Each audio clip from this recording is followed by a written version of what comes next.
সবশেষ ২১ নভেম্বর সশস্ত্র বাহিনী দিবসে সেনাকুঞ্জের সংবর্ধনা অনুষ্ঠানে যোগ দেন বিএনপির চেয়ারপারসন ও সাবেক প্রধানমন্ত্রী বেগম খালেদা জিয়া।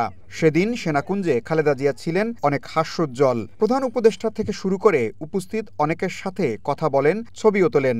ঘণ্টাখানেকেরও বেশি সময় তিনি রাষ্ট্রীয় অনুষ্ঠানে থেকে বাসায় ফেরেন।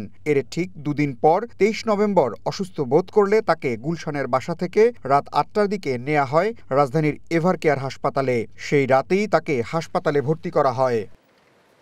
২৭ নভেম্বর তার শারীরিক অবস্থার অবনতি হলে তাকে হাসপাতালের নিবিড় পর্যবেক্ষণ ইউনিটে নিয়ে চিকিৎসা দেয়া শুরু হয়। ২৯ নভেম্বর তার ব্যক্তিগত চিকিৎসক জানান, খালেদা জিয়ার ফুসফুসে সংক্রমণের কারণে জটিলতা তৈরি হয়েছিল, তা কিছুটা উন্নতির দিকে। তবে হৃদযন্ত্রে জটিলতা রয়েছে।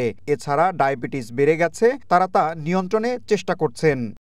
বিএনপির চেয়ারপারসন বেগম খালেদা জিয়ার চিকিৎসায় সহায়তা করতে যুক্তরাজ্য ও চায়না থেকে আসে বিশেষজ্ঞ দল। বুধবার রাতে খালেদা জিয়াকে হাসপাতালে দেখতে যান প্রধান উপদেষ্টা ডক্টর মোহাম্মদ ইউনূস। তার আগে সরকারের বেশ কয়েকজন উপদেষ্টা, সেনাপ্রধান সহ ৩ বাহিনী প্রধান ও বিভিন্ন রাজনৈতিক দলের নেতারা হাসপাতালে বিএনপি চেয়ারপারসনকে দেখতে যান। বিএনপির ভারপ্রাপ্ত চেয়ারম্যান ও খালেদা জিয়ার বড় ছেলে তারেক রহমান দেশে ফিরবেন নাকি খালেদা জিয়াকে চিকিৎসার জন্য বিদেশে নেওয়া হবে, এ প্রশ্ন তৈরি হয়েছিল গত কয়েকদিন ধরে। সবশেষ বৃহস্পতিবার চিকিৎসকরা জানালেন, এয়ার অ্যাম্বুলেন্সে বেগম জিয়াকে লন্ডনে নিয়ে যাওয়া হচ্ছে।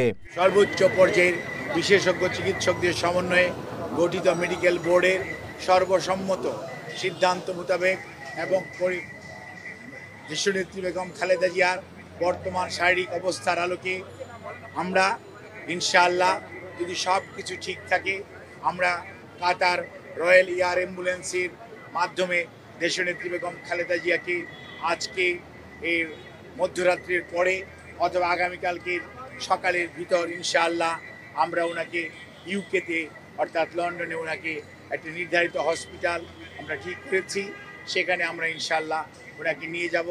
এরই মধ্যে হাসপাতাল এলাকায় হেলিকপ্টার অবতরণের মহড়া শেষ করেছে বিমান বাহিনী। এভারকেয়ার থেকে হেলিকপ্টারে তাকে নেওয়া হবে হজরত শাহজালাল আন্তর্জাতিক বিমানবন্দরে। সেখান থেকে কাতার সরকারের পাঠানো এয়ার অ্যাম্বুলেন্স তাকে নিয়ে লন্ডনের উদ্দেশ্যে যাত্রা করবে। ছোট ছেলে আরাফাত রহমান কোকোর স্ত্রী সৈয়দা শামেলা রহমান, ব্যক্তিগত চিকিৎসক AZM জাহিদ, ব্রিটিশ চিকিৎসক রিচার্ড জন বেল সহ খালেদা জিয়ার সাথে ১৬ জন যাচ্ছেন লন্ডনে। গৃহকর্মী ফাতেমা ও রূপা শিকদারও আছে এই তালিকায়। এর আগে চলতি বছরের ৭ জানুয়ারি উন্নত চিকিৎসার জন্য লন্ডনে যান খালেদা জিয়া। চিকিৎসার জন্য ১১৭ দিন লন্ডনে অবস্থান শেষে গত ৬ মে দেশে ফেরেন তিনি। ইশতিয়াক ইমন, ওয়ান নিউজ, ঢাকা।